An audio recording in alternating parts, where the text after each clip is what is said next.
Hello and welcome to Lab 12, Coastal Geomorphology. This video is being presented to you as an instructional aid or supplement to your geography lab, where we take page by page, step by step, and outline how to assess and complete this lab. I'll be providing tips, tricks, and other ways to really resolve this lab efficiently and effectively. I also find this to be an important video in the sense that you're able to go back for further instructions, especially as you get closer to an exam, in case you forgot how to do a certain step. So that being said, we can see that the learning objectives of this lab are to explain how longshore currents and beach drift transport coastal sediments, and to describe the stages of barrier island development. We'll be able to identify features on emergent and submergent coastlines.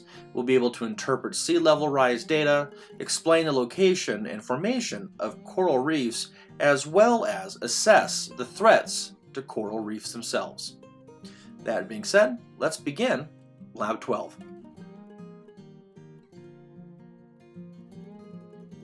So let's begin with Part A, sediment transport and barrier islands. Ocean waves are the primary cause of erosion along the coast, which eventually influences the shape of our coastline. When a wave moves towards the shore, the wave slows down in shallow areas but maintains its speed in deeper regions. This causes the waves to bend, as you can see in figure 16.1. This is otherwise known as wave refraction. Now, because of wave refraction itself, coastlines are never straight. They bend much like the waves do themselves.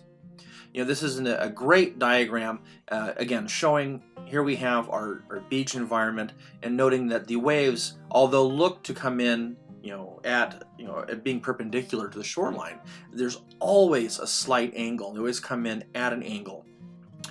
As waves crash onto the shore, they cause weathering by breaking down rock into smaller, finer pieces called sediments. And over time, coastal sediment transport will occur, in which sand and sediments will be transported along the shoreline in a process otherwise known as erosion.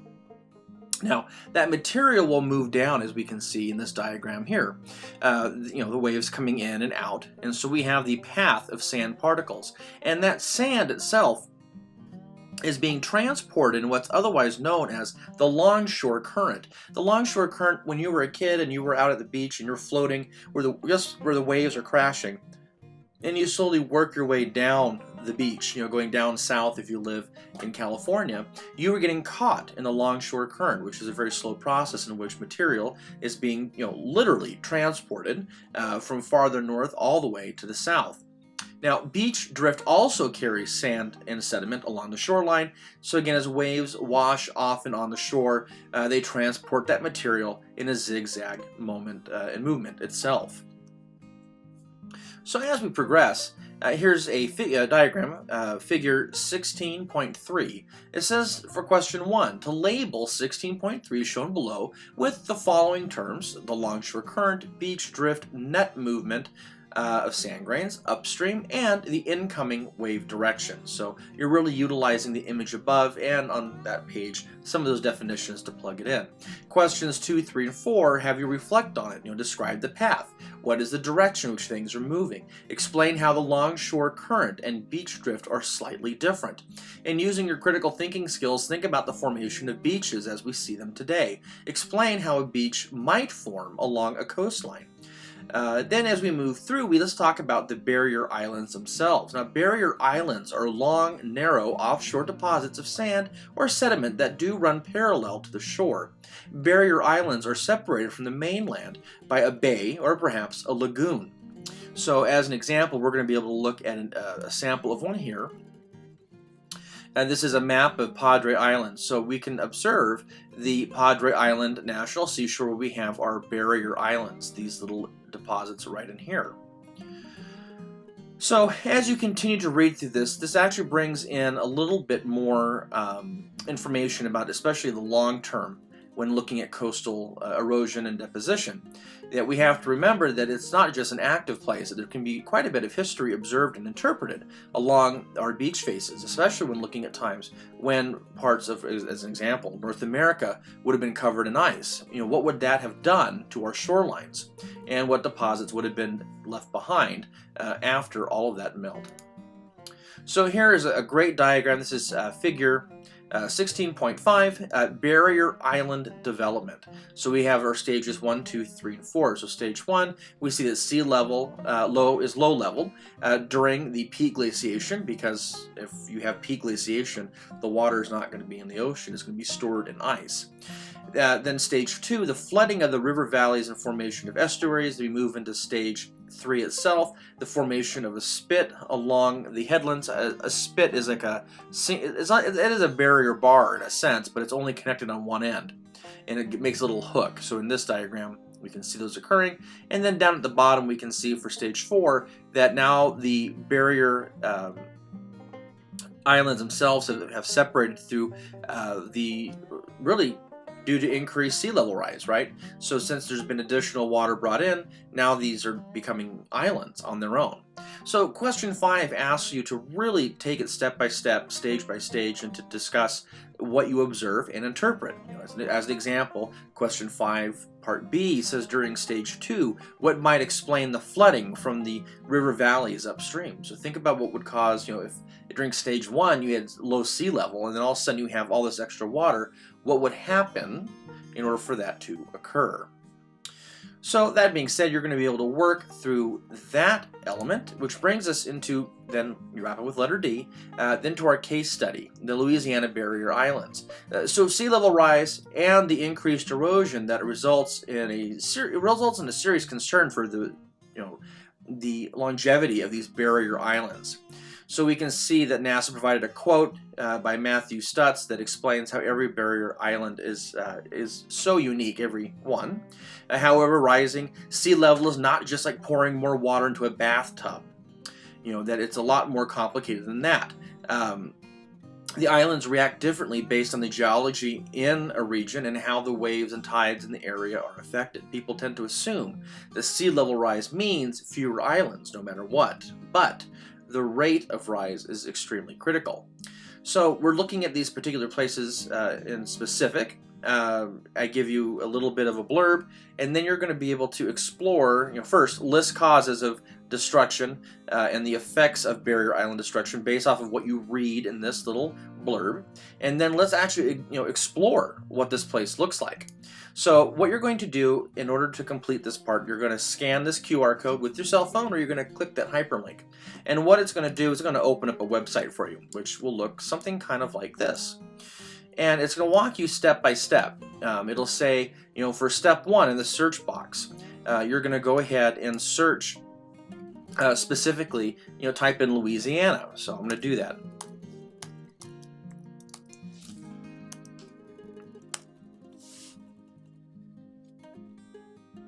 Take a moment to develop. Then it says to zoom in on one of the barrier islands themselves. So you will be able to then, do the plus sign and move around. And of course, it's going to be difficult now, huh?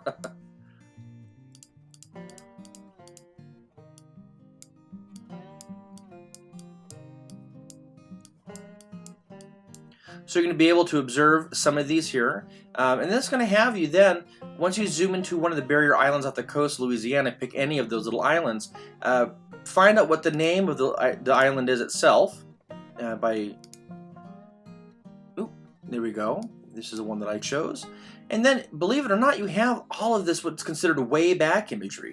You're able to look at other imagery in that location over time. So it's going to ask you to then continue to zoom in as far as you're able to. So this is as far as I can go, which is incredibly close. Look at that, how it's been separated here. Look, we have some drainage. But nonetheless, this walks you through that process. We have imagery that goes all the way back beyond 2015. You're going to be able to utilize some of that as well, doing the way back option. So it's going to ask you to do that for steps 5 and 6. And it'll ask you then to wrap up using your critical thinking skills, some things that you observed. In 2 to 3 sentences, describe the changes you've seen. What do you think? When you went, if you could go back 10, 50, 100 years, what do you think it would look like then? Based on the imagery that we have. We know that within the last really several decades, we've seen progressive and monumental amounts of ice that has continued to melt. So that water is being added to the ocean. So what type of differences are we able to observe, specifically looking at these barrier islands in Louisiana? So that being said, that'll wrap up Part A. Welcome to Part B, Emergent and Submergent Coastlines. So we will learn more about the differences between those. So emergent coastlines occur where sea levels fall due to tectonic uplift or ice ages. Those are called emergent coastlines. But then we can progress on to the next page, and we can see that submergent coastlines are known as depositional coastlines. Submergent coastlines occur when sea level rises due to tectonic subsidence. So subsidence is when it actually sinks down. That's what that means. So we're looking at emergent versus submergent, being lifted or being pulled down. So we'll learn a little bit more about that. Now the diagram below, figure 16.6, is a list of coastal features. One is like at a bird's eye view, and the other one is more of up on top looking. But the questions, question 13, and then moving on, about all 13 letters A through C, really walk you through, identifying what are we seeing here? What type of features are we able to observe? So another thing that's important to identify here, since we're looking at it, is that we can see that we have the bay. We've got a sea cave, sea arch, a sea stack, and then that's pretty much a stump when there's not a whole lot left. But believe it or not, this space between these stacks would have been a cave at one point. So we do see that there's kind of this evolution of change that occurs. Then question part B, apply what you've learned on the depositional coastline diagram at the bottom, because we can see one is more erosional versus depositional. Looking down here, draw and label an arrow that represents which direction you think the longshore current should be going. So it's asking which direction is the longshore current going. Is it going, towards the right, or is it going towards the left? Which kind of brings you back earlier into Part A on the lab. So this is a great diagram. I just love this. Again, we see erosional versus depositional. We've got all these different features. You've got them very clear to identify. I think in most cases you might have to research a little bit about what the term might be, and you just write your definition on the diagram to just really help you work through this. But I think that these are great diagrams to work through this. In part C, explain how the bay mouth bars are formed. Now this is a really nice image, set of imagery that was put together. Coastline feature identification activity. So it says for each of these 4 photographs shown in figure 16.7, indicate whether the coastline is either erosional or depositional. Then on top of that, you need to identify the features shown in the photograph. So some of them have more than one, and some might just have one or two, so or just one big one. So go ahead and do that. So an example, we'll look at this. What are we observing? Are these features here more erosional or depositional? And if so, once we decide that, what features can we see? What can we really pull or interpret from this imagery? The next part is looking at sea level rise. So both erosional and depositional coastlines will be impacted by sea level rise. There are several important ideas to understand about that rise, which were published by NOAA in 2019. So it gives you a list of these things, and that we know that, as an example, that sea level has been changing over the past century and has increased its rates in the last few decades. We can also move down here to get some additional, facts that go into it. 2 major causes of global sea level rise are thermal expansion caused by the warming of the ocean. When water expands, water is warmed, it expands and expands when it warms. Also looking at globally 8 of the world's 10 largest cities are near a coast itself, according to the United Nations Atlas of Oceans, and those are the people that will be affected the most. And also then sea level rise is a primary measure used for tidal stations and satellite laser altimeters, and those are things that we're studying long term, and we're able to see the change that is accruing faster than normal. So now, to understand the projected impacts of sea level rise, NOAA has developed a sea level rise map viewer. This is really a great tool.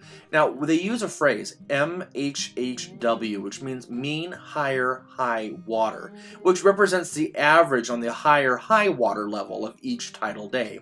So we know that we have 2 high and 2 low tides every day, especially here in California. So it's looking at the average highest level that we would have when it projects its data. So what it does, it takes the average based on the tidal datum, which is about 19 years, and then they're able to create these wonderful images that kind of show that. So this is kind of putting that in perspective. So we can see in this diagram here that you've got your mean higher high water at the top, just mean high water, mean low water, and mean low water, which would be at the extreme low tides, the average low tide values. And then we can see also just the general spectrum of which it runs within. So what's going to happen is we're going to end up working through another question. We're kind of move it out here a little bit. We have question 15 that says, list the label the abbreviations shown on figure 16.8 with the actual names of that tidal datum. The MSL abbreviation has been labeled as an example. So notice how MSL has been, I already labeled as mean sea level. So go ahead and all of these other acronyms, pull from this table down here and just write out what does it really mean. Define it for yourself so you really understand the difference between all of these. Now, once you've completed that, we're going to be able to evaluate question 16, what you have been able to put together, and also reflect on why do you think that this is important. So the next part is really to utilize data. We're going to be able to see sea level rise change. We're going to actually use it in applications. The first step is to actually go through a tutorial. So you can either scan that QR code or you can click the hyperlink here. And when you do so, this website is going to come up. And this is the tutorial video. It walks you step by step. Hit next. It starts asking some questions, and it's very, very well put together, teaching you about specific scenarios, and it's going to walk you through this process, and you'll be able to answer these questions, in specific 17, 18, 19, and you'll move on to question 20 and 21. So then what happens? Once you've gone through the tutorial and you understand it, you're going to click on the next piece, which is here. You're going to scan the code right here on step 6, or click that link and it's going to take you to this website. So this is like the big one. This is how we really do it. And what's great about it is that if you move out this way to a certain point, it gives you some local scenarios. And it identifies some local scenarios, some of which you might have seen while you were doing your tutorial. So it says, with the intermediate high scenario completed, complete the following 2 examples from each region shown in the left-hand column. So you're going to go look at Hawaii, the West Coast, the Gulf of Mexico, East Coast, and Puerto Rico. So you're going to go to all these different places, and you're going to get the location name, and you're going to look at what is the mean high water in feet in 2020, 2040, 2060, 2080, and 2100. So as an example, for Hawaii, you can zoom in, and you can see there's lots of options here. So you can just pick one in particular. I'll pick this guy right here. And I can see what would be the high water level, versus the low, and you can kind of get those values of what they think it would be. So obviously, playing with that intermediate piece is really what's important, because we can see that the mean high water, if it's intermediate low, these are our values. Moving forward, as we move through this process, we can see the different variables themselves. So make sure you follow the instructions in that scenario so you kind of know how to use these tools and how to observe what this looks like within those time periods. So again, you can view by year, and you can do it this way. Or you can do it by scenario, depending on which one you want to walk through your process. So then you'll be able to complete that quite easily. And then once you're done there, it's going to ask you to reflect on some questions, like what location that you chose has the highest mean high water in 2020, 2040, 2060, 2080, and 2100. And then to put it together using your critical thinking skills. Which locations are examples of submergent coastlines? Why do you think so? And which of these following locations do you think would have the most buildings and infrastructure flooded? then you identify that. And the year they give you is 2060, and you're going to estimate that using the water level slider bar. And then the last part of that question is H, which is what are 3 conclusions that you can make based on sea level rise viewer? So what are some conclusions that you can make based on what you have now learned while utilizing this incredible tool? So you'll go ahead and wrap that scenario up, and after that you will be done with part B. So let's look at part C, which is specifically about coral reef coasts. Now, coral reef coasts are some of the most diverse and dynamic coastal systems on Earth. They are home to approximately 4,000 species of fish and over 800 species of corals. Coral reefs truly are the rainforest of the ocean. So you'll learn a little bit more about the process, how reefs themselves are built by the help of coral polyps, and then moving into more learning about algae that works within that system, and you'll work through these specifics. You'll also learn that corals, being specific, thrive in very unique temperatures, and that if there's any type of variation, they don't do well, and they can become what we identify as being bleached. And you'll learn about that process as well. Now, as we move into this next page, we get a great diagram. This is figure 16.9, and this is the spatial distribution of coral reefs across the globe. So your job first is to just observe. Observe and talk about what you think. So you obviously can see that the gray areas represent the land, blue represent oceans, and those little speckled dots represent the locations of our coral reefs. So are there any patterns that you can observe? Are there certain latitudes in which we see that is more likely to be? What about where you live? Are there any near you, and why or why not? So you'll be able to answer those questions based on that diagram. Then we move forward and look at coral reef coasts that form around volcanic islands are a little bit different. They can be one of the most beautiful and diverse places in the world. So we'll be able to look at these next diagrams here. So this is figure 16.10, the evolution of a volcanic island coral reef. So we have really 2 sets of images here. We have the profile view, the side view, and then the bird's eye view from above. And what's interesting about this is we can see that there is a transition, that the first part is what we call, a fringing reef. A fringing reef is at the beginning, is developing around the perimeter of the volcano itself. That as the volcano is then done, then we are now observing more of what's considered a barrier reef. And then once the volcano is pretty much all gone, we have what's called an atoll, which can take up to 30 million years to form. Atolls are home to pristine habitats and can make snorkelers feel as though they're swimming within an aquarium itself. So as I kind of scroll up again, you have your when it's attached to the volcano, we have our fringing reef. As the volcano goes extinct and collapses within itself, we are now seeing just an exposed barrier reef, and then over time, due to erosion and weathering, we're then left with an atoll. So question 25 asks you to walk through that process and really identify those different elements within those pictures. Then we move into the threats of coral reefs. The big one that I already mentioned is coral bleaching, which is a symptom of unhealthy coral reef. As sea levels rise, corals are submerged in deeper waters, preventing sunlight for them to reach. Also, then the temperatures can change, as well as the salinity. So when so many of these attributes start to change, the corals cannot just adapt and move. They die, is what happens, and it can be very quickly.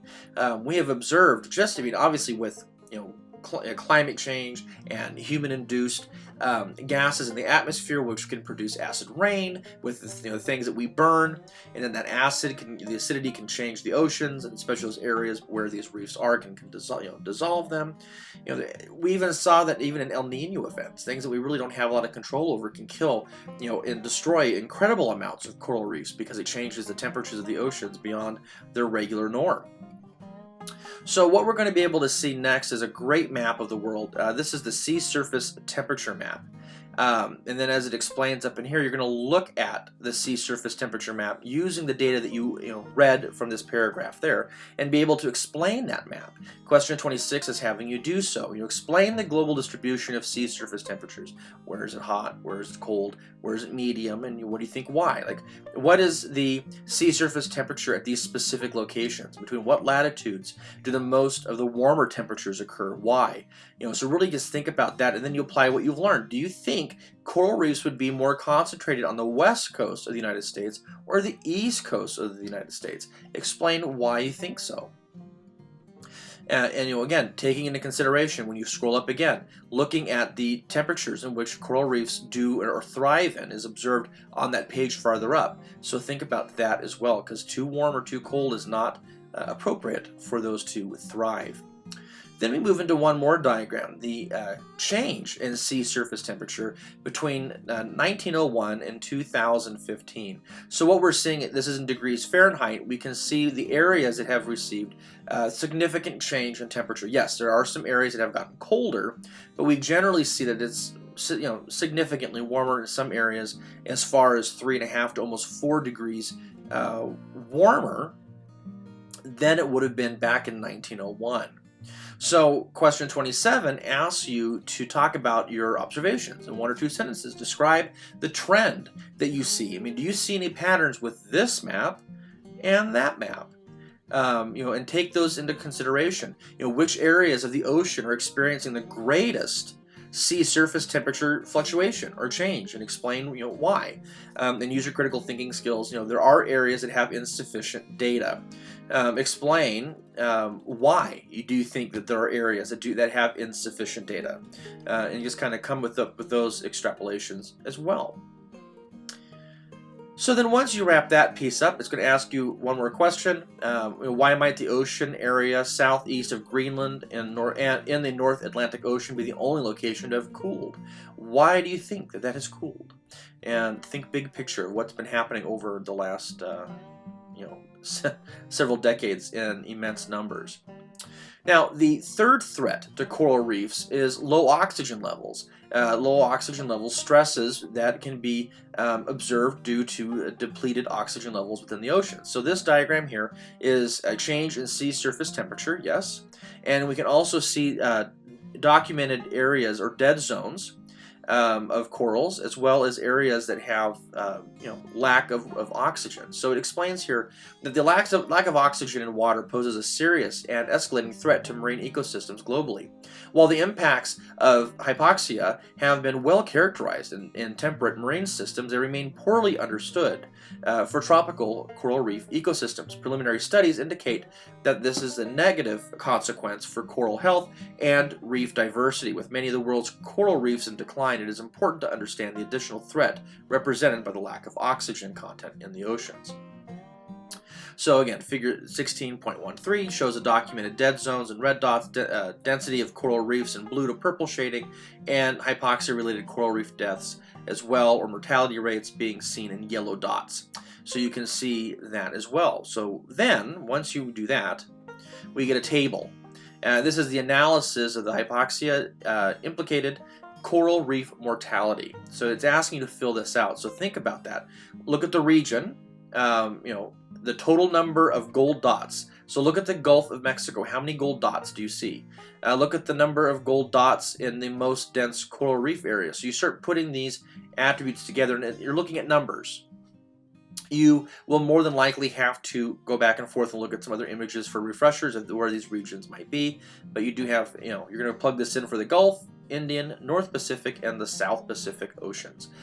Remember that this is a globe, so these areas here belong over here, right? Because it wraps all the way around. That'll be kind of a help in that sense. Then questions B and C ask you, and D rather, ask you to then make some form of resolution with that. As an example, seeing that, if you come up with a value of 0 or a very high number such as 6, what are you seeing? What are these patterns and things like that? Is there a spatial correlation with hypoxia-related coral reef deaths and whether or not the coral is located in one of the most dense or least dense coral reef areas? You know, are we finding that these deaths are occurring in areas that are highly densified by other reefs, or is it happening in an area that it's just not, you know, it's the only one there? And those are some of those interpretations that you're going to make on that.